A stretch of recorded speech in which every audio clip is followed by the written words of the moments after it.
नमस्कार, आप देख रहे हैं लोकतंत्र। मैं हूं आपके साथ अक्षय। उत्तर प्रदेश की योगी सरकार कानून व्यवस्था के मोर्चे पर सख्त है और अपराधी वारदातों को अंजाम देने में मस्त।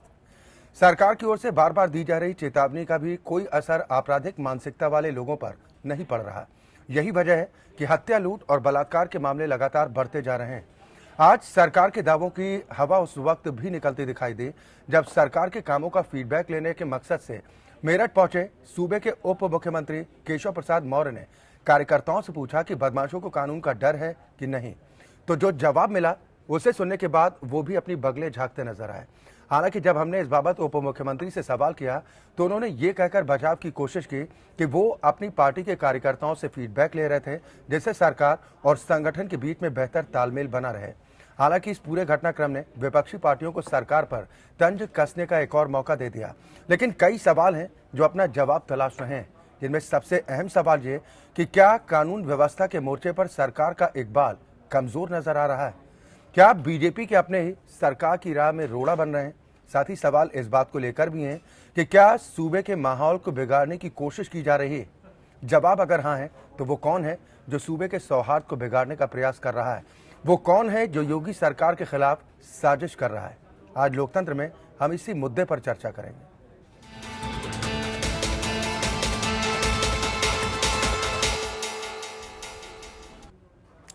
उत्तर प्रदेश में कानून व्यवस्था की स्थिति बेहतर बनाने के योगी सरकार के दावों की हवा प्रदेश के उप मुख्यमंत्री के सामने ही निकल गई। उत्तर प्रदेश में अपराधी बेखौफ होते जा रहे हैं। रोजाना हो रही हत्या, लूट और बलात्कार की घटनाओं ने सरकार के माथे पर भी चिंता की लकीरें खींच दी। उत्तर प्रदेश के उप मुख्यमंत्री केशव प्रसाद मौर्य को शायद इस बात का अंदाजा नहीं रहा होगा कि उनके कार्यकर्ता ही सूबे में कानून व्यवस्था की स्थिति पर हकीकत से उन्हें रूबरू करवाएंगे। पार्टी कार्यकर्ताओं से संवाद करने और सरकार की ओर से किए जा रहे कामों का फीडबैक लेने के मकसद से केशव प्रसाद मौर्य मेरठ पहुंचे थे, लेकिन जब उन्होंने कार्यकर्ताओं से पूछा कि बदमाशों में कानून का डर है या नहीं, तो कार्यकर्ताओं ने ना बोलकर केशव प्रसाद मौर्य को भी अचंभे में डाल दिया। मैं और कानून व्यवस्था में तो अभी कई जिलों में मेरा जाना होगा। आपसे भी मैं पूछ रहा चाहता हूं, क्या जो अपराधी है वो डरा हुआ इसमें नहीं महसूस कर रहा? डरा हुआ महसूस नहीं कर रहा? अभी नहीं कर रहा? चलो ठीक है। हालांकि जब इस मामले पर हमारे संवाददाता ने उप मुख्यमंत्री केशव प्रसाद मौर्य से सवाल किया तो उन्होंने ये कहकर बचाव करने की कोशिश की कि वो सिर्फ अपने पार्टी कार्यकर्ताओं से फीडबैक ले रहे थे, जिससे सरकार और संगठन के बीच में बेहतर तालमेल बना रहे। आपने इससे पहले जो कार्यक्रम था उसमें अपने कार्यकर्ताओं से कुछ पूछा कि अपराधी डर रहे हैं क्या? आपके कार्यकर्ताओं ने कहा नहीं। जो कार्यकर्ताओं की मीटिंग थी उसमें मैं प्रेस को नहीं बुलाया था। आपको कैसे अंदर की खबर बाहर आ गई मैं नहीं जानता। मैं तो घर की बात कर रहा था, कार्यकर्ताओं से फीडबैक लेना।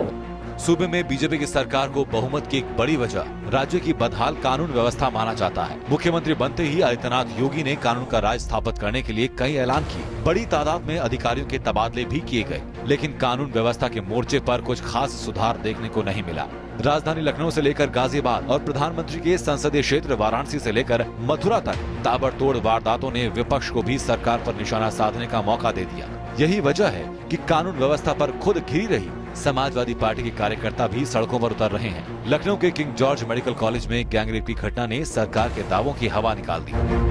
खाना बट रहा है, नाश्ता तुमको दिला दें, हम चले खाने तुम पौड़ोगे, बीमार आदमी हो, तुम्हारी औरत को नाश्ता दिला देंगे, दो लोग खा लेना। औरत को ले गए वहाँ, दो लड़के बंद कर आए कमरे में और इन्होंने कमरा बता दिया ऐसे कि इसमें नाश्ता बचता है। जैसे औरत ने पढ़ाया था, इन्होंने पकड़ लिया, पहुंचा, खींच लिया, खींच के दोनों गिरा लिया। एक मुदावे था, एक काम करता था। जब उसने काम कर चुका तो उसने मुदावा, तो दोनों ने ऐसे काम करते रहे।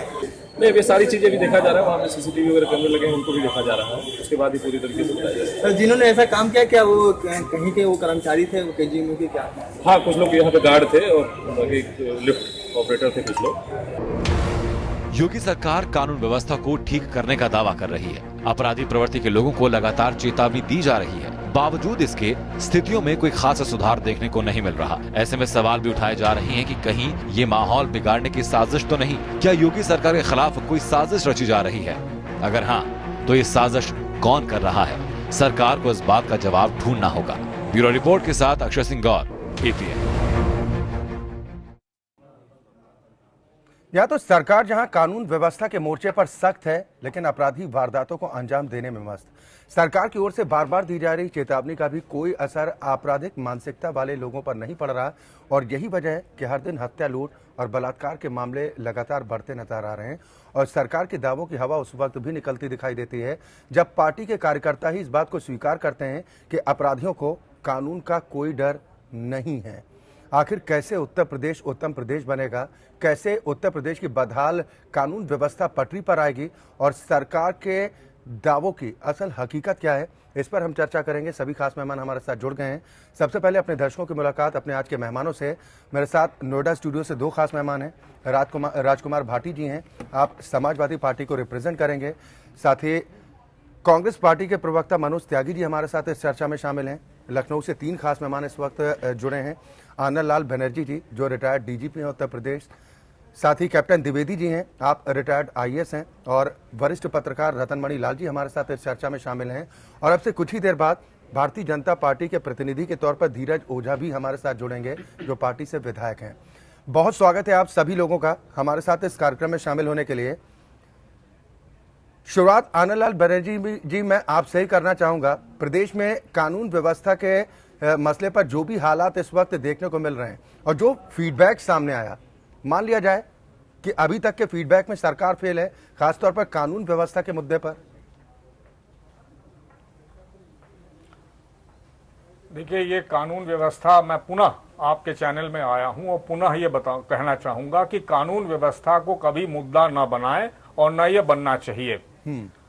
अलग अलग जो घटनाएं होती हैं उनका निराकरण किया जाना उचित है जी। और सबसे बड़ी बात यह है कि अगर आप इस बात को देखना चाहते हैं कि क्या करना चाहिए, तो क्रिमिनल जस्टिस सिस्टम में सुधार होना चाहिए। इन्वेस्टिगेशन के लिए आपको प्रॉपर वक्त देना चाहिए। इन्वेस्टिगेशन के बाद उसका प्रोसिक्यूशन होना चाहिए। प्रोसिक्यूशन के बाद उसमें कन्विक्शन होना चाहिए और उस प्रकार से बरकरार रहना चाहिए। ये भी ध्यान रखने योग्य बात है, लोग कहते हैं कि इकबाल पुलिस का कम हो गया है या कोई और समस्या आ गई है जी। सबसे बड़ी बात यह है कि इकबाल कम नहीं हुआ है पुलिस का। हम कॉलोनियल और फ्यूडल सिस्टम में नहीं रह गए हैं जहां की लोग कहें कि फलाना दरोगा जी आ जाएंगे, फलाना कप्तान आ जाएंगे तो पूरा जिला कांपेगा। ये सिर्फ कहने भर की बातें होती हैं कि इस तरह का होता है। हाँ, किसी भी व्यक्ति का जो वो होता है, उसकी जो परिलब्धियां होती है या उसके बारे में जो भी समझा जाता है वो उसके आगे चलता है। मान लीजिए वो जिले में पहुंचता है या रेंज में पहुंचता है या कमिश्नर बनता है तो उसका एक असर जरूर होता है। जैसे JF रिबेरो या KPS गिल, इनके नाम से ही ये होता था कि फलाना इस प्रकार से कार्रवाई करते हैं, मगर ये नहीं है कि वहां से क्या कहते हैं क्रिमिनल जो है वो छोड़ के भाग जाएगा, चला जाएगा, हट जाएगा। उनके खिलाफ सतत कार्रवाई की जाएगी।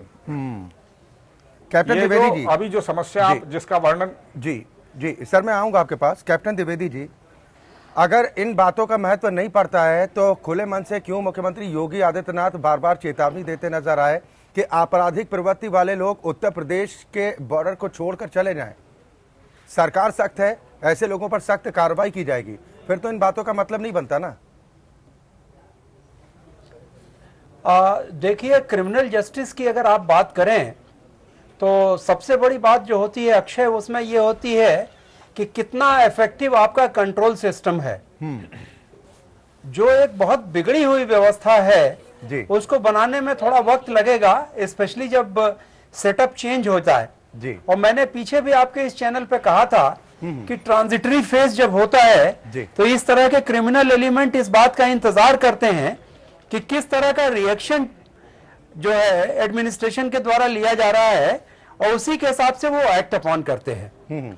बेसिक दो दिक्कतें आ रही है, जैसे पूर्व DG साहब ने अभी बताया, बनर्जी साहब ने जी। उसमें मैं एक चीज और ऐड करना चाहूंगा कि पुलिस अपना बेसिक पुलिसिंग छोड़ करके इस समय लॉ एंड ऑर्डर में कम, VIP ड्यूटी में, सिक्योरिटी ड्यूटी में ज्यादा इन्वॉल्व हो गई है। जी। दूसरा ये हुआ है कि जो एलोकेशन है, हमारी पॉपुलेशन जिस हिसाब से बढ़ रही है जी। उस हिसाब से पर पर्सन जितना पुलिस हमको सिक्योरिटी के लिए चाहिए जी।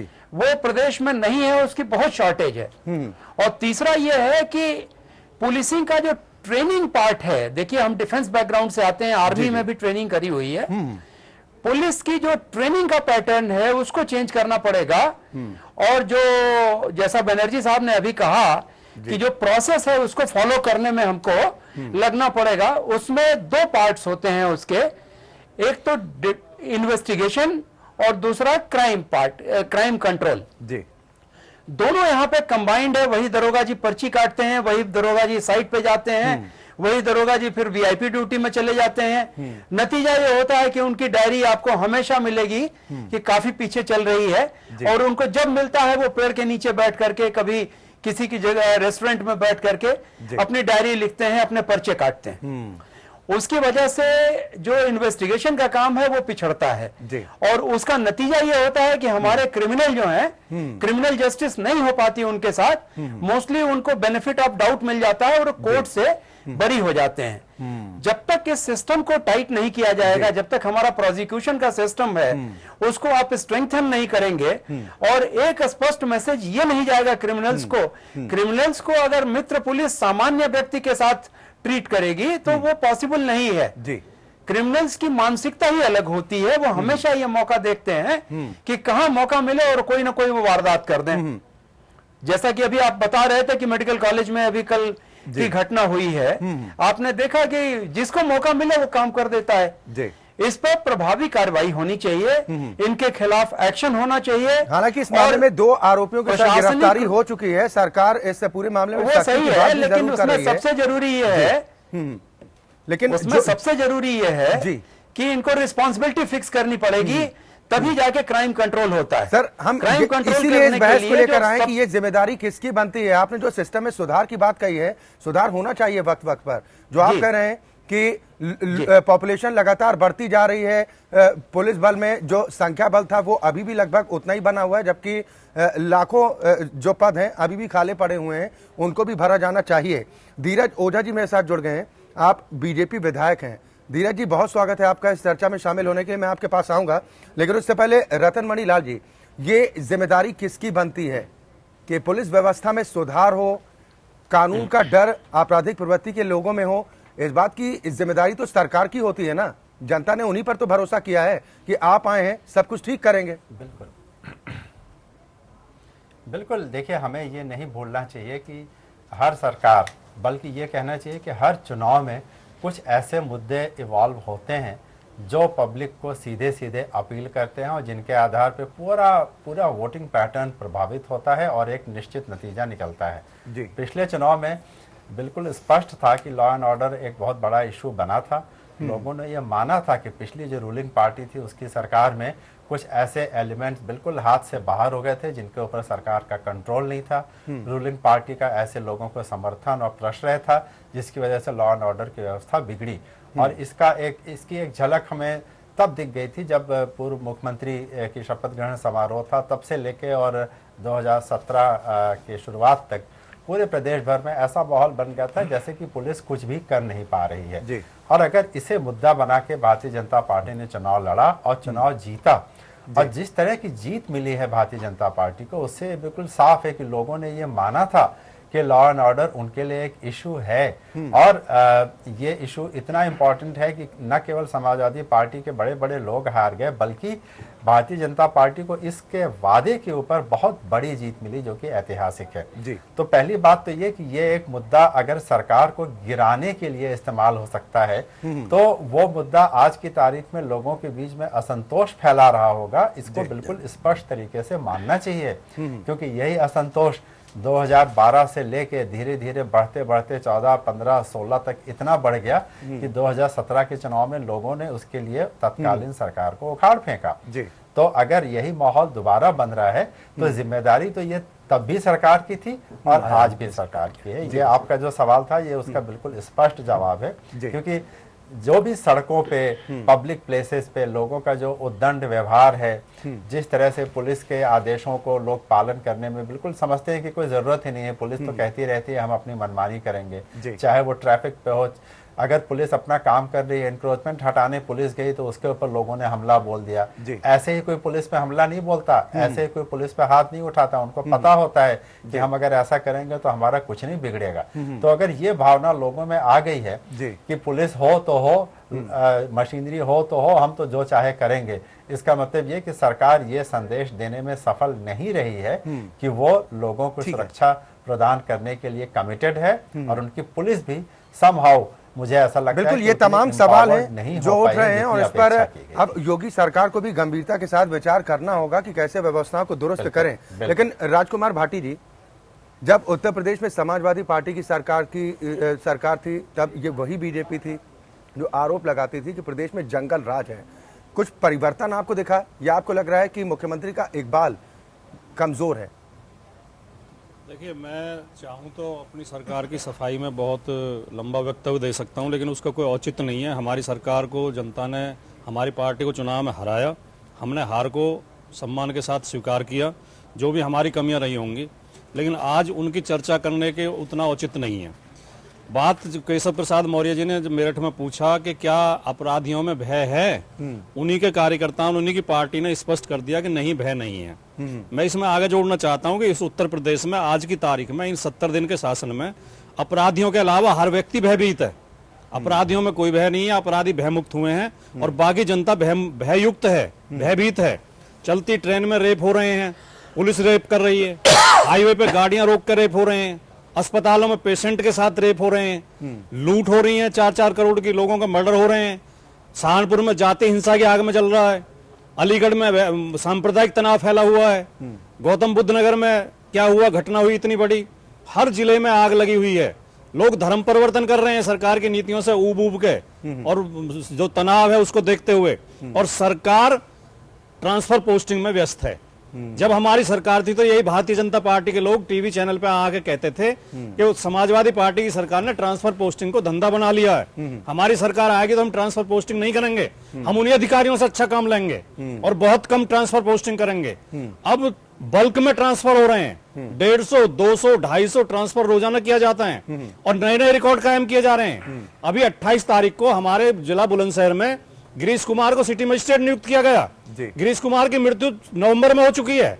मृतक व्यक्तियों को मजिस्ट्रेट, सिटी मजिस्ट्रेट, मृतकों के ट्रांसफर किए जा रहे हैं। सरकार बौखला गई है, सरकार फेल हो गई है, मुख्यमंत्री अक्षम है। मठ चलाने में और प्रदेश चलाने में बहुत अंतर है। लेकिन सरकार की तरफ से एक बात और राजकुमार भाटी कही जा रही है कि ये पिछली सरकार की तरफ से जो विरासत हमें मिली थी, अब उसको ठीक करने में थोड़ा वक्त लगेगा। देखिए, अगर पिछली सरकार के बारे में आप सुनना चाहते हैं तो फिर सुन लीजिए, मैं उस पर चर्चा नहीं करना चाहता था। पिछली सरकार, एनसीआरबी के आंकड़े मौजूद हैं, पिछली सरकार के समय में बहुत कम क्राइम था। पॉपुलेशन के लिहाज से 27वें नंबर पर उत्तर प्रदेश था। भारतवर्ष में 27वें नंबर पर 26 प्रदेशों में उत्तर प्रदेश से ज्यादा अपराध था, जिसमें हरियाणा भी शामिल है, राजस्थान भी शामिल है, मध्य प्रदेश भी शामिल है, गुजरात भी शामिल है। उत्तर प्रदेश में जितना क्राइम उस समय था उससे 4 गुना क्राइम आज है। मीडिया ने ही अपनी रिपोर्ट दिए, आंकड़े दिए, प्रस्तुत किए हैं। आज 14 मर्डर रोजाना उत्तर प्रदेश में हो रहे हैं, 14 रेप रोजाना हो रहे हैं, 15 लूट की घटनाएं हो रही हैं। उत्तर प्रदेश में हाहाकार मचा हुआ है। हमारी सरकार के समय में ऐसे विभत्स कांड जैसे इन 70 दिन में 70 कांड हो चुके हैं। कभी 6 महीने में, साल भर में कोई सुनने को मिलता था कि बुलंदशहर में घटना हो गई, कि बदायूं में घटना हो गई। बदायूं की घटना भी फर्जी निकली, उसमें कोई रेप नहीं हुआ था, सीबीआई ने क्लीन चिट दी उसमें। लेकिन आज तो रोजाना घटनाएं हो रही हैं और इतनी जघन्य घटनाएं हो रही हैं, और सरकार के पास इन्हें रोकने का कोई रोड मैप नहीं है। जब नई सरकारें आती हैं, अभी ट्रांजैक्शन की बात की द्विवेदी साहब ने कि ट्रांजैक्शन पीरियड है। जब हमारी सरकार आई थी, मुझे अच्छी तरह याद है, शुरू के 6 महीने क्राइम बहुत कम हो गया था। चाहे आंकड़े उठा के देख लें आप, इसलिए कम हुआ था कि अखिलेश यादव जी ने कुर्सी पे बैठते ही पुलिस को एक टास्क वर्क दिया कि आपको यह करना है। हर जिले, हर थाने में टॉप 10 अपराधी चिन्हित किए गए, उनके पीछे पुलिस लगाई गई, उनको जेल भेजा गया। नहीं, लेकिन इस बात में भी तो राजकुमार भाटी सच्चाई है कि कानून व्यवस्था चुनाव के दौरान एक बड़ा मुद्दा था और इसी मुद्दे का असर भी देखने को मिला। हमारी सरकार के बारे में तो दुष्प्रचार हुआ, हम तो दुष्प्रचार का शिकार हुए कि उत्तर प्रदेश में अपराध बहुत है, उत्तर प्रदेश में जंगल राज है। आंकड़े तो कहते हैं कि हम 27वें नंबर पे थे, तो जंगल राज तो था नहीं, जंगल राज तो आज है। उत्तर प्रदेश में आज जंगल राज है, कोई सुरक्षित नहीं है। लड़कियों को कमरे से खींच खींच के बाहर बेइज्जत किया जा रहा है। चले कम से कम लड़के समाजवादी लड़की मोटरसाइकिल पे जा रहे हैं, ये उनकी तर्क बेइज्जती दिए की जा जा रहे रही है, उन्हें मुर्गा बनाया जा रहा है।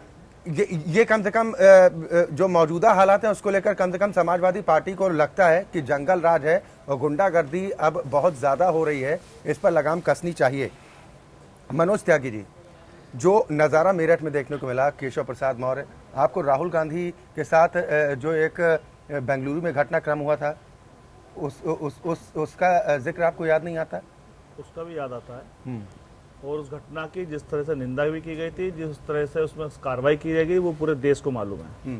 रही बात केशव मौर्य जी की, अभी आपने जो बताया है, मैं उसके बारे में दो चीज बताना चाहता हूँ। पहले तो हम लोग सभी लोग, सारी पार्टियां, सामाजिक संगठन, सभी लोग कह रहे थे कि उत्तर प्रदेश की कानून व्यवस्था खराब हो चुकी है, जो कि सरकार के भारतीय जनता पार्टी के हाथ में नहीं है। इसमें कोई राय नहीं, स्वयं केशव प्रसाद मौर्य जी ने भी स्वीकार किया है। मगर इसका दूसरा रूप भी आप उसको देखिएगा। केशव प्रसाद मौर्य जी खुद भी मुख्यमंत्री की दौड़ में थे। उनको खुद मुख्यमंत्री जब नहीं बनाया गया, अंदर से जो 2-3 और लोग मुख्यमंत्री के दावेदार हैं, वो भी जो हैं उत्तर प्रदेश सरकार की कमियों को उजागर कर रहे हैं और मुख्यमंत्री जी को भी आईना दिखाने का काम कर रहे हैं। मैं धन्यवाद देना चाहता हूं केशव मौर्य जी का कि उन्होंने चाहे इनडायरेक्टली सही, कम से कम ये एहसास कराया कि उत्तर प्रदेश के मुख्यमंत्री जो हैं वो ठीक से सरकार को नहीं चला पा रहे हैं और उत्तर प्रदेश की सरकार फेल हो चुकी है। तो मेरा तो मानना यह है कि जब उनके मंत्री ये स्वीकार कर रहे हैं कि लॉ एंड ऑर्डर, उनका वर्कर स्वीकार कर रहा है लॉ एंड ऑर्डर खराब है, और उन्होंने देखा भी है, तो इसका मतलब या तो मुख्यमंत्री जी को इस्तीफा दे देना चाहिए, उत्तर प्रदेश सरकार को कंट्रोल नहीं कर पा रहे हैं। अगर मुख्यमंत्री यही कंटिन्यू करेंगे तो ये भी तय मान लीजिएगा कि केशव प्रसाद मौर्य जी कहीं ऐसा ना हो कि 6 महीने बाद वापिस लोकसभा में दिखाई दें और कहीं से टिकट भी ना मिले, क्योंकि दो भी चीज हो सकती है। तीसरी डीजीपी साहब, पूर्व डीजीपी साहब ने कहा, अधिकारियों के ऊपर बात चल रही थी, ऐसा नहीं है। सरकार की हनक होती है, जिले की हनक होती है अधिकारी की। हम जब छोटे हुआ करते थे, यूथ कांग्रेस की राजनीति करते थे, ब्रजलाल जी मेरठ के एसएसपी हुआ करते थे, और उस टाइम बड़े बड़े माफिया हुआ करते थे, वो जिला छोड़ के भाग जाया करते थे। सर ये मिसालें अब देखने को नहीं मिलती ना, वो नहीं मिलती। उन्होंने बुलंदशहर में जाकर के एनकाउंटर किया बड़े से बड़े बदमाश का। अधिकारियों का भी इकबाल खत्म होता है तो उसके पीछे आखिर जिम्मेदारी किसकी होती है? जिम्मेदार कौन होता है? सर, सरकार खुद जिम्मेदार है। सरकार खुद जिम्मेदार है। देखिए, मैं नवनीत सिंह कई सरकारें आई गई, नवनीत सिंह कह रहा मुजफ्फरनगर पोस्ट का ग्राफ बढ़ा है। नवनीत सिंह कह रहा यूपी में जो है एसएसपी लखनऊ रहे, मेरठ रहे, मुजफ्फरनगर रहे, सबसे ज्यादा एनकाउंटर हुए मुजफ्फरनगर। कई साल शांत रहा, 7-8 साल शांत रहा, दूसरी सरकारें आगे शांत रहा, इतने एनकाउंटर किए उन्होंने। मगर ऐसे लोगों को इसलिए साइड में रखा गया है कि कहीं ऐसा ना हो कि वो ये अफसर जो है किसी की सुनते नहीं है, ये एंटी क्रिमिनल है। पता लगा भारतीय जनता पार्टी के भी जो झंडा लेकर गमछा डाल के जो गुंडाई कर रहे हैं, जो कोई गौ के नाम पे, कोई गौ माता के नाम पे, कोई किसी नाम पे, पता लगा वो भी चौराहे पे पिटेंगे। तो इनको ऐसे अधिकारी भी नहीं चाहिए। धीरज ओझा जी, मैं आपके पास आता हूं। जिस साजिश का जिक्र कर रहे हैं कांग्रेस के प्रवक्ता, क्या आप लोगों को भी कोई साजिश नजर आती है कि प्रदेश के माहौल को बिगाड़ने की कोशिश हो रही है? कुछ साजिश है इसमें। जो समाजवादी पार्टी के लोग पहले भी गुंडाई किए थे, उसी में हम लोग सरकार में आए और उस समय लॉ एंड ऑर्डर एकदम गड़बड़ था। आप लोग जान, जैसे हमारे यहाँ भी सीओ की हत्या हो जाती है, कोतवाल की हत्या हो जाती थी उस सरकार में, लेकिन उसकी जांच नहीं होती है ठीक से। आप लोग जानते हैं, मीडिया में आया भी था समाचार। उसमें कुछ लोग ये सरकार को बदनाम करने के लिए ऐसे साजिश रच रहे हैं, लेकिन ऐसी कोई बात, लॉ एंड ऑर्डर एकदम दुरुस्त है।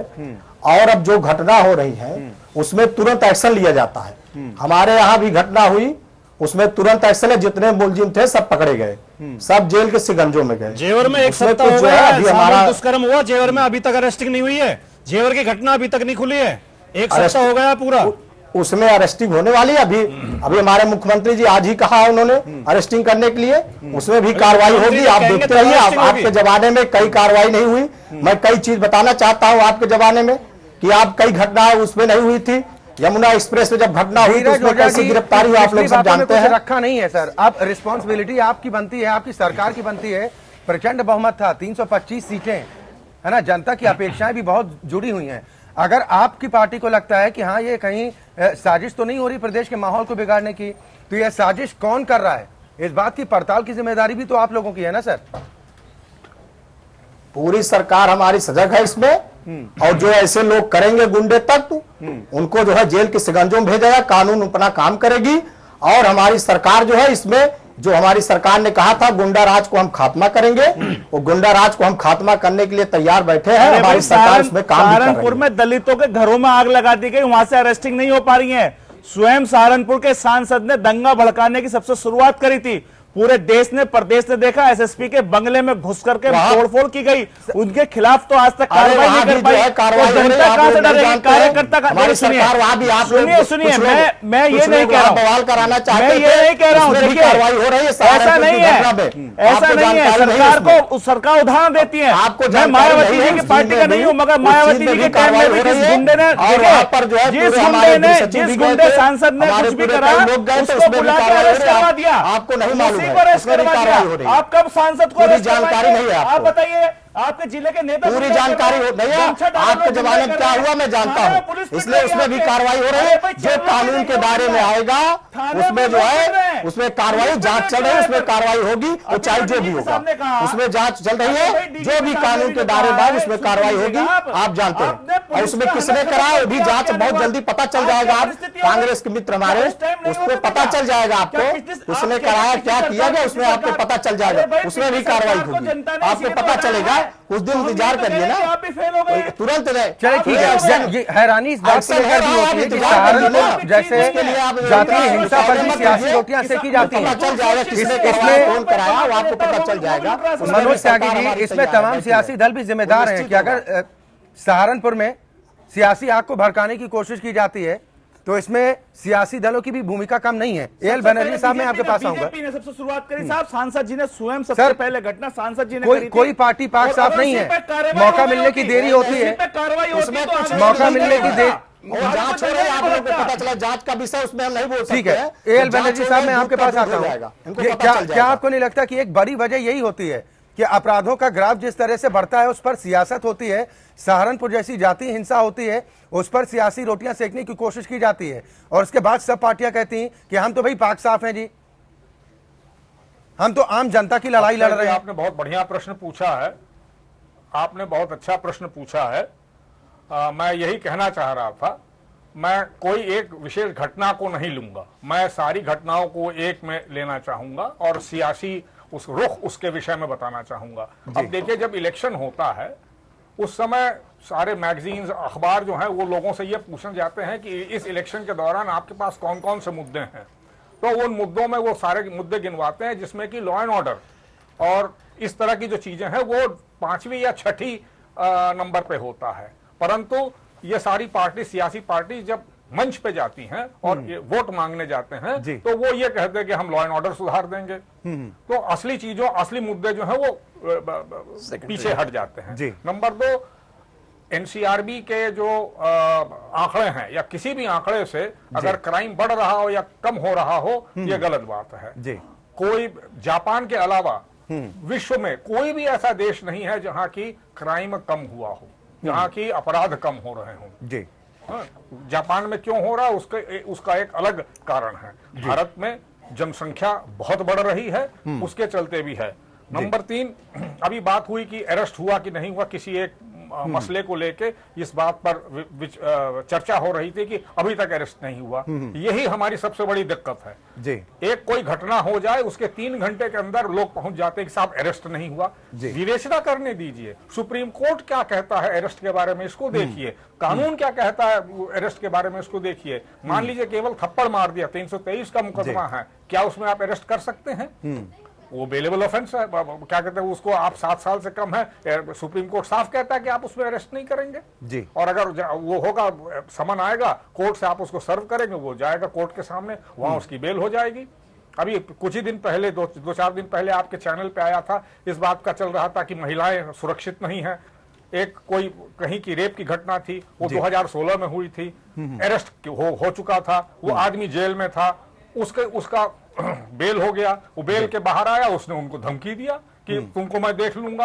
अब उसका दोबारा उसको कार्रवाई करनी चाहिए। उस समय अरेस्ट हो चुका था। तो इसको आप पूरे उस टोटल में ये नहीं गिन सकते हैं कि लॉ एंड ऑर्डर एकदम बिगड़ गया है। और नंबर 4, जो अभी बात हुई थी कि तबादले हो रहे हैं जी, क्या आपको मतलब ये बहुत स्पष्ट करना चाहता हूं यहां पर कि पूल ऑफ ऑफिसर्स जिसके बीच में जी आप तबादले करेंगे, आपके पास करीब 550 आईएएस अफसर हैं जी, आपके पास करीब 450 के आसपास आईपीएस अफसर हैं, आपके पास करीब 1200 डिप्टी एसपी हैं, उसी अनुपात में एडिशनल एसपी हैं, उसी अनुपात में पीसीएस हैं। आपके पास पद सीमित हैं, आप जानते हैं उनको कहां कहां पोस्ट किया जा सकता है। आप उन्हीं में से घुमा फिरा के शतरंज के गोटी की तरह इसको यहां नहीं वहां, वहां नहीं वहां, वहां नहीं वहां करते हैं। इसलिए वही सबसे बड़ी बात यह है कि हमको गवर्नमेंट को या जो भी लीडर है उसको ये तय करना है कि उसको करना क्या है। हम आंकड़ों पे हमें नहीं जाना चाहिए। ये कह दिया कि इस 15 दिन में या 20 दिन में बहुत अपराध हो गए हैं, ओवरऑल एवरेज जो है वो साल का देखना चाहिए। और आंकड़े से अगर हम अपराध रोकना चाहें, यह गलत बात है।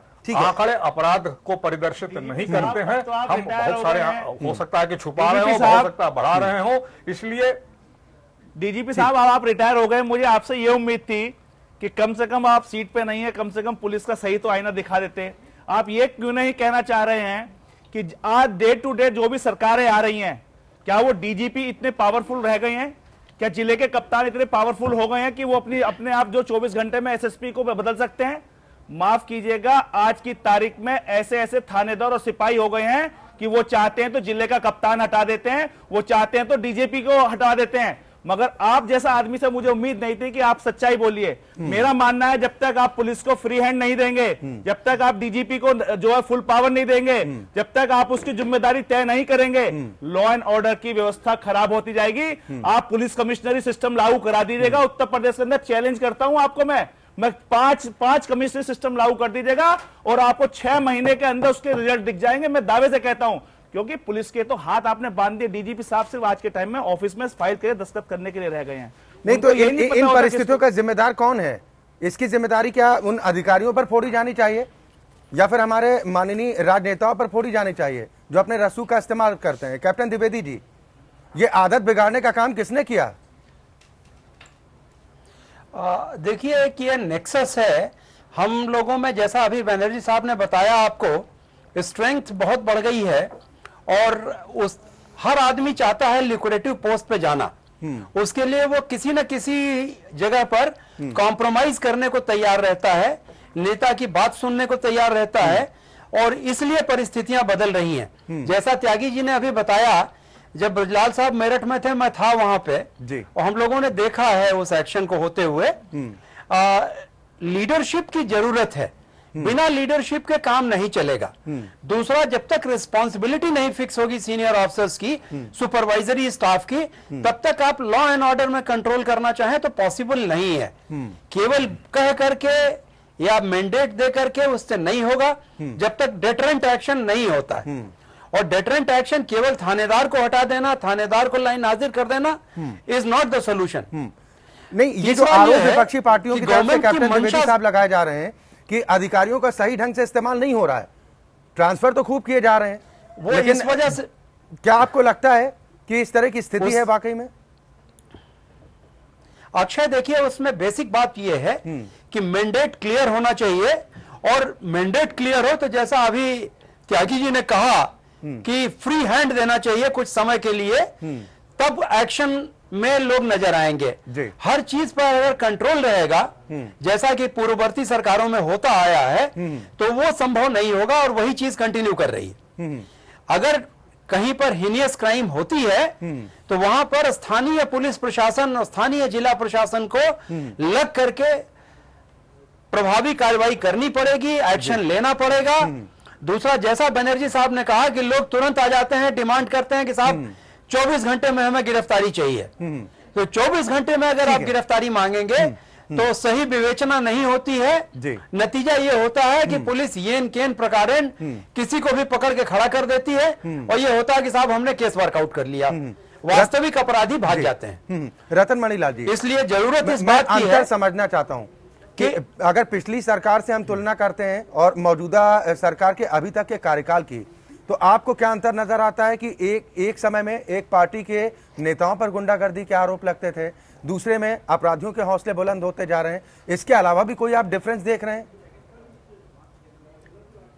देखिए, सबसे पहली चीज तो मैं यहाँ ये बताना चाहूँगा और आप अपने चैनल के माध्यम से ज़रूर इस बात को देखें कि पिछली सरकार जब बनी थी 2012 के मार्च में, उसके 70 दिन के रिकॉर्ड को आज के 70 दिन के रिकॉर्ड से कंपेयर करना चाहिए। ये गलत होगा कि 5 साल के रिकॉर्ड को हम 70 दिन के कार्यकाल से कंपेयर करें। अगर उन 70 दिनों को यानी कि मार्च 2012 से लेके और मई 2012 तक में देखें तो आप पाएंगे कि उस समय भी थाने में घुस के नेता लोग वहां मारपीट करते थे और तमाम तरह के मर्डर्स हुए थे इंजीनियर्स के, और इस तरह के रोड होल्ड अप और इस तरह के क्राइम होते थे, जो कि मैं समझता हूं एक सामान्य क्राइम है।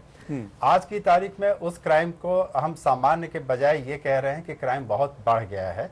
वो उसका एक कारण यह हो सकता है कि जब भी सरकारें बदलती हैं तब जितने क्रिमिनल प्रवृत्ति के लोग हैं, चाहे वो किसी पार्टी से जुड़े हुए ना हो तब भी, क्योंकि ये जरूरी नहीं कि हर क्रिमिनल किसी पार्टी से कोई कनेक्शन रखता हो, तो ऐसे एलिमेंट्स हमेशा अपनी एक्टिविटीज को रीअलाइन करते हैं ये देखने के लिए कि क्या न्याय प्रशासन हमें कंट्रोल कर पाएगा कि नहीं। और इस तरह से जो पिछले एक महीने के अंदर जिस तरह की घटनाएं हुई, खास तौर पे जो मथुरा की घटना हुई है और ये जो हाईवे की घटना हुई है और लखनऊ में जिस तरह से लूटपाट की घटनाएं हुई हैं, मैं समझता हूं कि वो जो पूरे के पूरे क्रिमिनल का एक समूह है, उनकी तरफ से ये कोशिश है कि वो किसी न किसी तरह से पुलिस के ऊपर और तंत्र के ऊपर हावी हो जाएं, जिससे कि आगे चल के उनको अपनी एक्टिविटी करने में किसी तरह की रुकावट ना मिले। लेकिन इसके ठीक विपरीत हमें ये नहीं बोलना चाहिए जो कि बार बार कहा जा रहा है पुलिस को फ्री हैंड दे दिया जाए और तमाम सारे एनकाउंटर होते थे। देखिए, मैं नहीं समझता कि हम में से कोई भी ये प्रमोट करेगा कि हमें एक पुलिस स्टेट की जरूरत है जहाँ पे पुलिस हमें बताए कि क्या करना है, पुलिस हमें रेगुलेट करे कि कहाँ नहीं जाना है, कहाँ जाना है, वगैरह वगैरह। क्योंकि यहाँ पे जिस तरह से जो डिस्ट्रीब्यूशन ऑफ पावर है, यहाँ पे जो इलेक्टेड रिप्रेजेंटेटिव है, जो चुने हुए प्रतिनिधि हैं, वही तय करते हैं कि शासन कैसे चलना है, पुलिस को क्या करना है और अधिकारी को क्या करना है।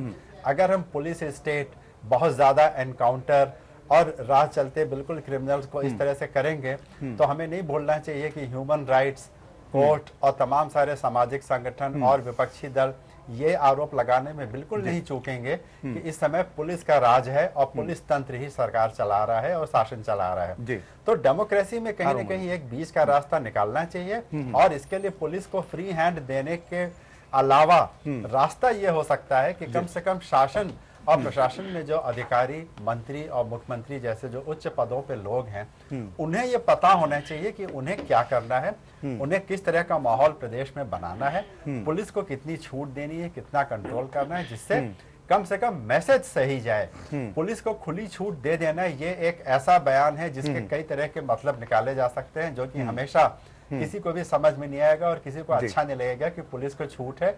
आपको याद होगा जब एंटी रोमियो स्क्वाड की बात हुई थी तो एक तरह से पुलिस को ये छूट थी कि कहीं भी कुछ भी करो, और किस तरह के आरोप उस समय लगे थे, हमें ये नहीं भूलना चाहिए। उसके दुष्परिणाम भी देखने को मिले थे। लेकिन एक सवाल सर और जहन में आ रहा है कि अपराधों पर पूरी तरह से अंकुश तो नहीं लगाया जा सकता है, लेकिन उन पर रोकथाम कैसे हो सकती है आने वाले वक्त में, ये प्रयास जरूर किए जा सकते हैं। और जो अपराध होते हैं उस पर पुलिस किस तरीके से संज्ञान लेती है, कैसे उस मामले का निपटारा करने के प्रयास करती है, ये जो प्रयास हो रहे हैं, जो हाल में घटनाएं हुई हैं मौजूदा सरकार के कार्यकाल में, क्या निष्पादन ठीक ढंग से हो रहा है, पुलिस अपनी जिम्मेदारी ठीक ढंग से निभा रही है? रतन मणि, मुझे ऐसा लगता है कि जी मैं समझ गया। मुझे ऐसा लगता है कि कोई भी नई सरकार जब आती है तो वो कोशिश करती है कि वो ऐसे अधिकारियों को की पोजीशंस में रखे, चाहे वो आईएएस के अधिकारी हो, आईपीएस के या पीसीएस के, जो कहीं ना कहीं उनकी कॉन्फिडेंस के हो। देखिए, इस बात को छिपाने से या इस बात को दुरा छिपा के कहने से कोई फायदा नहीं है। हर रूलिंग पार्टी ये चाहती है कि वो कुछ अधिकारियों पे ज्यादा भरोसा करे और उन्हीं के थ्रू वो अपना मैसेज प्रशासन में और पुलिस को दे। पिछली तमाम सालों से यहाँ तक कि केंद्र में भी यही होता आया है और मैं समझता हूँ इसमें कुछ भी गलत नहीं है।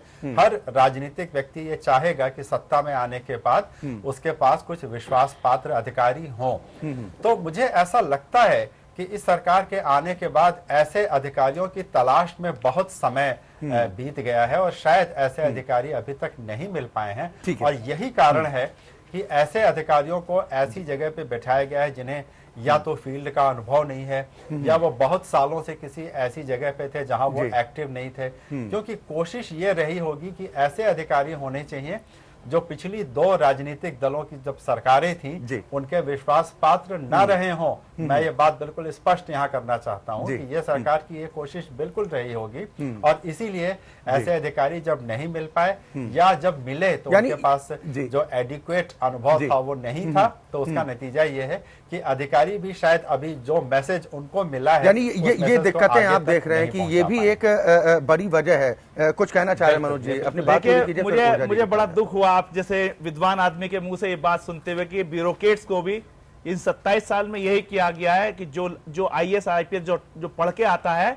उसको हमने उसके पीछे से सरकारी सांड होता है ना, गली में घूमते नगर निगम में लगाया था ये सरकारी है और ये फला का, इसको कोई कुछ भी कर सकता है।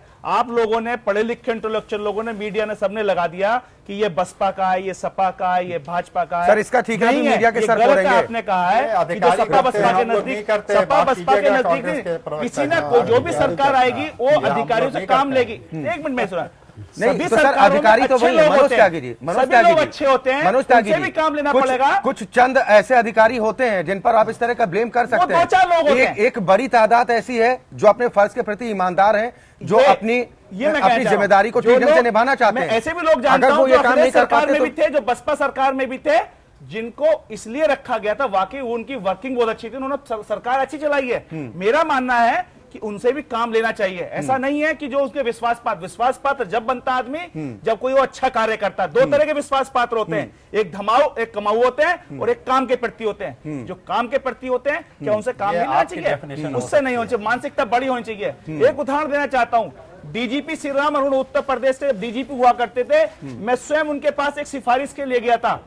सिफारिश किसकी थी आप सुनेंगे तो आप भी ताज्जुब करेंगे, स्वयं उनके बेटे की, श्री राम अरुण जी के बेटे असीम अरुण की। मैं छात्र राजनीति करता था मेरठ के अंदर, तो उनको जब एएसपी से प्रमोशन हो गया तो उन्हें बाद में पीएससी में डाल दिया गया। मेरी भी इच्छा थी कि वो मेरठ आ जाए या कहीं आ जाए, क्योंकि वो यंगेस्ट लोगों को मदद करते थे और वो कहा करते थे अगर अच्छे घरों के लड़के राजनीति में नहीं आएंगे तो आने वाला भविष्य ऐसा होगा कि वो गुंडे मवाली लोग आएंगे, धीरे धीरे बढ़ते जाएंगे और वो लोकतंत्र के लिए, अच्छे ब्यूरोक्रेट्स के लिए, व्यापारी के लिए, समाज के लिए अहितकारी होंगे। मैं स्वयं डीजीपी साहब के पास मिलने गया तो पता डीजीपी साहब ने क्या कहा मेरे को कि मुझसे बोले मनोज, मैं फर्स्ट टाइम मैं उनसे मिला, उन्होंने कहा मुझे बड़ा अच्छा लगा क्योंकि वो मेरठ में काफी लोग जानते थे। बोले वो मेरा बेटा है तो क्या वो पीएससी में नौकरी नहीं कर सकता? ये विचारधारा होनी चाहिए। आज उल्टी हो गई, नेता के साथ गुंडा, मुख्यमंत्री के साथ उसकी पार्टी का गुंडा जो विधायक होता है वो बराबर में बैठता है। पहले जिस नेता जो नेहरू जी के टाइम में या नहीं, तो इसकी जिम्मेदारी क्या अधिकारियों पर फोड़ी जा सकती है? विधायक गुंडा अगर कुछ अधिकारियों की आदत खराब की जाती है तो उसका जिम्मेदार फिर कौन होगा? राजकुमार भाटी जी, आपकी सरकार जब थी तब भी खूब इस तरह के आरोप लगते रहे हैं कि अपराधी प्रवृत्ति के लोगों का कहीं ना कहीं सपोर्ट करने की कोशिश की जाती है ना? और आपकी सरकार में शामिल तमाम नेताओं के, तमाम मंत्रियों पर इस तरह के आरोप लगे, भर्तियों में तमाम गड़बड़ी के आरोप लगे हैं, चाहे पुलिस भर्ती हो। रतन मणि जी ने जो जितने सुंदर तरीके से भारतीय जनता पार्टी का और उनकी सरकार का बचाव किया, भारतीय जनता पार्टी वालों को सलाह देना चाहूंगा कि ऐसे लोगों को प्रवक्ता बनाओ। बड़ा सुंदर बचाव कर रहे हैं भारतीय जनता पार्टी का। और 70 दिन के आंकड़े पे उन्होंने रख दिया कि 70 दिन के आंकड़े लेके आने चाहिए थे आपको। अगर 70 दिन की तुलना करनी थी तो मैं तो कहूंगा 70 दिन में कोई क्राइम ही नहीं हुआ था हमारी सरकार में शुरू के बताएंगे आपको। नहीं तो सर आंकड़े आप लेके आए थे, किया हमने, चाहिए ना। सड़क जितनी आपने गड्ढा किया तो मैंने उसको किसान का कर्जा माफ किया। आप क्या बात करेंगे? कुछ किया आपने? कितना माफ कर दिया? किस तरीके से माफ किया? सर हम कानून व्यवस्था पर ही रहते हैं, फिर हम अपने मुद्दे से भटक जाएंगे। कई चीज हम लोगों ने किया, पिछली सरकार हालात किस तरह से सुधरे, मेन मुद्दा यही है। गड्ढे हो गई थी, उसको हम लोग बांट रहे, 15 जून तक बांट रहे। आपको और गेहूं का, गेहूं में कई केंद्र पे किसान आज वहां पर अपना पैसा पा रहे, कई केंद्र पे आप बता रहे काम नहीं हुआ। नहीं ओझा जी, मैं आपके पास ही आ रहा हूँ। राजकुमार भाटी कुछ कहना भी चाह रहे हैं। मनोज त्यागी जी, हम कानून व्यवस्था के मुद्दे पर ही बात कर रहे हैं, इस पर रहे। वरना फिर हम अपनी ओझा बहस जी, से मैं भटक आपको जाएंगे। बता देता भाटी जी। हूं 70 दिन में समाजवादी पार्टी की सरकार ने 17 लाख तो लैपटॉप बांट दिए थे छात्रों को, किसानों का पानी फ्री कर दिया था, किसानों के कर्जे माफ कर दिए थे 18 लाख किसानों के, और लॉ एंड ऑर्डर की स्थिति बहुत मजबूत थी। 18 घंटे 20 घंटे कहीं बिजली दिया जाता था। बहुत कमजोर है, आपको याद नहीं होगा समाजवादी पार्टी की सरकार ये ने हस्त फिर क्यों हुआ? राजकुमार भाटी ने क्या किया? आप कह रहे हैं कि जनता ने हम पर भरोसा नहीं किया जब आपने इतने लैपटॉप बांट दिए, बिजली 24 घंटे दे दी, सड़कें बेहतर कर दी। वो इनके दुष्प्रचार की वजह से, ये कोई हमारे सरकार के फेलोर की वजह से चुनाव नहीं जीते हैं। तो आप नहीं बता पाए। जीते हैं हिंदू मुसलमान करने से, लव जिहाद चलाने से, गाय रतन मणिलाल जी, दिल को बहलाने के लिए बहाना अच्छा गालिब यही कहा जा सकता है या कुछ और? उसके लिए नहीं जीते चुनाव। 18 घंटे गांव में बिजली है, 18 घंटे ठीक है ओझा जी, ओझा जी, ट्रांसफार्मर बदला जा रहा है। पहले होता था। ओझा जी, ओझा जी, मुझे इस बात का जवाब दे दीजिए। सर हम बिजली के मुद्दे पर भी बात कर लेंगे। बिजली दी 18 घंटे। राजकुमार भाटी, हम बिजली के मुद्दे पर भी किसी दिन बात कर लेंगे, लेकिन हम कानून व्यवस्था पर ही है ना, उस पर रहते हैं। ओझा जी, मुझे इस बात का जवाब दे दीजिए कि जो फीडबैक आज केशव प्रसाद मौर्य को मिला है अपने ही पार्टी कार्यकर्ताओं से, उससे सरकार सबक लेगी? देखिए वहां पर जो हुआ, माननीय प्रदेश अध्यक्ष उप मुख्यमंत्री जी गए होंगे, और उसमें जो हुआ उसके बारे में अगर कार्यकर्ता कुछ कहे तो उसमें हमारी सरकार सजग है और सरकार पूरी कार्रवाई करेगी। नहीं तो आप स्वीकार करते हैं ना कि जब आपकी पार्टी के कार्यकर्ता इस बात को मान रहे हैं कि कानून व्यवस्था ठीक नहीं है, अगर कुछ अपराधियों में कानून का डर नहीं है, वो विपक्षी तो नहीं है, वो तो आपकी पार्टी के कार्यकर्ता हैं। कार्यकर्ता कुछ कहेंगे, एक आध दो कार्यकर्ता कहे, पूरे कार्यकर्ता नहीं कहेंगे, एक आध दो कार्यकर्ता अगर उनको लगा होगा कहेंगे, लेकिन इसमें पे देखा है, अभी भी देखा है, हो सकता है स्वयं डिप्टी सीएम साहब ने कहा है, हम यही कह रहे हैं कि प्रचार प्रसार से धोखाधड़ी से सरकार मत चलाइए, सच्चाई से धरातल पे आकर सरकार चलाइए। चलिए ठीक है, हम अपने चर्चा के समापन की ओर भी बढ़ रहे हैं। सर उपाय क्या हो सकते हैं, इन पर चर्चा किया जाना शायद ज्यादा जरूरी है। ओझा साहब ठीक है, मैं आपके पास आऊंगा। आनंदलाल बनर्जी जी, आप क्या सुझाव देना चाहेंगे? जैसा कि इस बहस के दौरान निकल कर सामने आ पा रहा है कि शायद सरकार सही नब्ज को पकड़ नहीं पा रही है, और यही वजह है कि अब तक कानून व्यवस्था के मुद्दे पर सरकार को तंज भी सुनने पड़ रहे हैं और उसको समझ में नहीं आ रहा है। कुछ सुझाव आप देना चाहेंगे? दो बात कहना चाहूंगा। नंबर एक, यहां पर यह कहा गया था कि फ्री हैंड देना चाहिए और एनकाउंटर की बात कही गई थी। मैं फ्री हैंड का एक उदाहरण देता हूं जी। 80 के दशक के शुरुआत में एक दुर्भाग्य से एक मुख्यमंत्री जी थे, उनके सगे भाई, उनके भाई का मर्डर हो गया, डकैतों ने मार दिया बांदा जिले में। उसके बाद मुख्यमंत्री जी बहुत नाराज हुए, उन्होंने फ्री हैंड दे दिया और करीब करीब 1000 से ऊपर लोग जो हैं उनका एनकाउंटर हो गया डकैत के नाम पर। मगर असली डकैत फूलन देवी और महावीर और छबीराम इत्यादि, इनके साथ इनका कुछ नहीं हुआ। इनका कहीं बाद में जाके हुआ, वो जब छोड़ गए कहीं और चले गए, उनके बाद कोई दूसरे मुख्यमंत्री जी आए, या उसके काफी दिनों बाद इन लोगों के साथ जो कुछ भी हुआ। तो फ्री हैंड का क्या मतलब है, मुझे ये नहीं समझ में आ रहा। फ्री हैंड का मतलब है कि एक हमारा स्टैंडर्ड ऑपरेटिंग प्रोसीजर होना चाहिए, हमारे पास एक ये होना चाहिए कि हम ये चीजें करेंगे। ये गवर्नमेंट ने डेफिनेटली तय किया होगा कि हम ये क्या करना चाहते हैं। उन्होंने उस हिसाब से अपने अधिकारी ऑफिसर्स जो भी है वो तय किया है। किसी भी काम को करने के लिए वक्त लगता हो सकता है कि आपको ये लग रहा हो कि 60-70 दिन ज्यादा है, मगर मैं फिर कह रहा हूं कि हम आंकड़ों के बल पे न चलें, ओवरऑल वो देखें। और मुझे उम्मीद है, मैं ये कहूंगा, अगर मुझसे ये पूछा जाए क्या चाहते हैं, तो एक डीजीपी या प्रमुख सचिव गृह ये लोग मिलके एक प्लान बना लें कि रेंज वार या जोन वार वो किस प्रकार से कौन कौन से अपराधों पर कमी चाहेंगे, क्या चाहेंगे, इन्वेस्टिगेशन तेजी से चाहेंगे, अरेस्ट चाहेंगे। टॉप 10 उन्होंने लिस्ट बनाई हुई है, टॉप 20 की भी लिस्ट बनाई हुई है जो मुझे मालूम है जी। उस पर क्या कार्रवाई चाहते हैं और प्रशासन से क्या मदद चाहते हैं। मुझे पूरी उम्मीद है अगर वो ये सब करेंगे तो ऑटोमेटिकली सुलझ सकता है, धीरे सुलझ। आप सूबे की जनता को क्या भरोसा दिलाना चाहेंगे, और साथ ही जो अभी इस बहस के दौरान निकलकर सामने आया कि अब जिम्मेदारी भी तय होनी चाहिए हर जिले के एसएसपी पर, एसपी पर, कि आपकी जिम्मेदारी है, अगर कानून व्यवस्था के साथ खिलवाड़ होता है तो आपको जवाब देना पड़ सकता है। इस पर भी गंभीरता से विचार हो रहा है क्या? पूरा गंभीरता से विचार हो रहा है।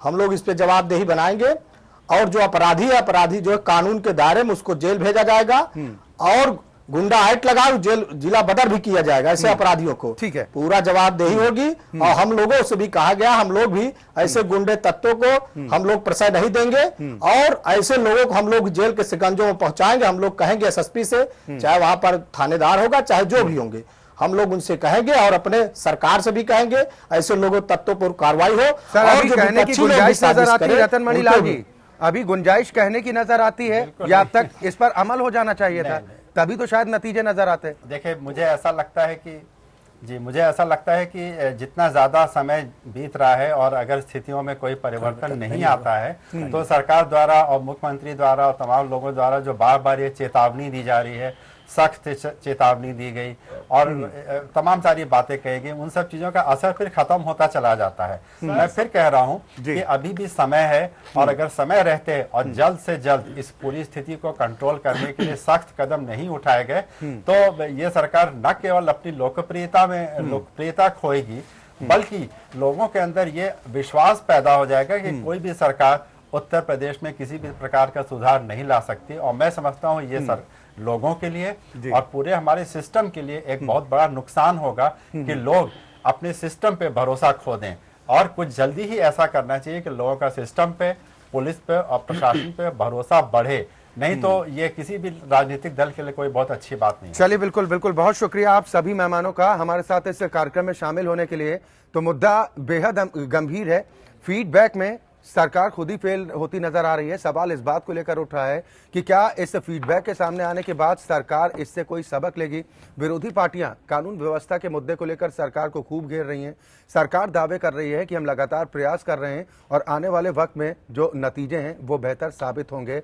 लेकिन सवाल इस बात को लेकर है कि 100 दिन की मियाद भी खत्म होने को है, जो 30 दिन की मियाद खत्म होने को है, जो योगी सरकार की तरफ से कहा गया था कि हम लॉ एंड ऑर्डर पूरी तरह से ठीक कर देंगे, लेकिन अभी ज़्यादा सुधार देखने को नहीं मिल पा रहा है। इसी के साथ लोकतंत्र में आज के लिए बस इतना ही।